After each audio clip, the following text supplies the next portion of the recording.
Je veux dire, l'heure est plus aux commentaires. Vous avez fait un diagnostic qui est vrai. On sait qui est le responsable. On sait aussi que c'est le Rwanda. On sait aussi qu'on a une part de responsabilité avec cet accord qui est dénoncé par mes collègues sur les matières premières qui sont pillées dans l'État voisin en RDC. Même Madame Vottmann est intervenue dans ce sens comme moi à plusieurs reprises pour dire qu'il faut mettre fin à cet accord, il faut que cet accord soit vérifié. Donc les combats n'ont pas commencé il y a 3 semaines. Les combats ont commencé depuis des années, on le sait tous. Et malheureusement, on se rend complice, l'Union européenne, en ne remettant pas en cause de cet accord de receleur.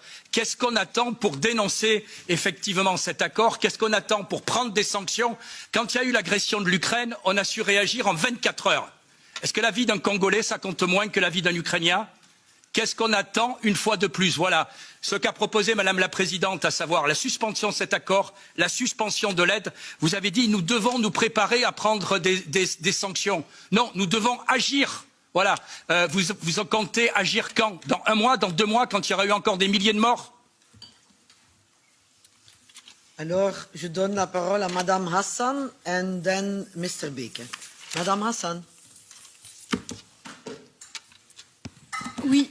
Merci Madame la Présidente. Vous avez précisé qu'il fallait indiquer à qui notre question s'adressait. Eh bien, la mienne, elle s'adresse à tous les pyromanes et pompiers européens. Je vais vous citer sciemment une étude qui a été écrite en 2007 et qui évoque qu'un certain nombre de consortiums américains, suédois, ont été financés par la Banque européenne de développement à hauteur de 100 millions.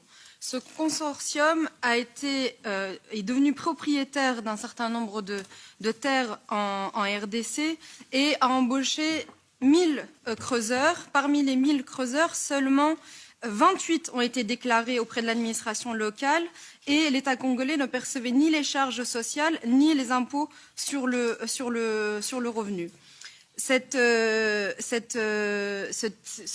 territoire qui a été récupéré par ce consortium grâce aux prêts européens est estimé, la valeur de ces territoires qui ont été récupérés est estimée à plus de 67 milliards au minimum.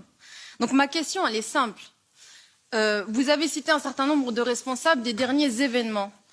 Qu'est-ce que vous comptez faire pour empêcher cette criminalité en col blanc qui vient aussi des États européens et notamment des multinationales européennes qui participent à ce pillage de la RDC et qui coûtent à toute la population et tout le peuple congolais? Thank you very much.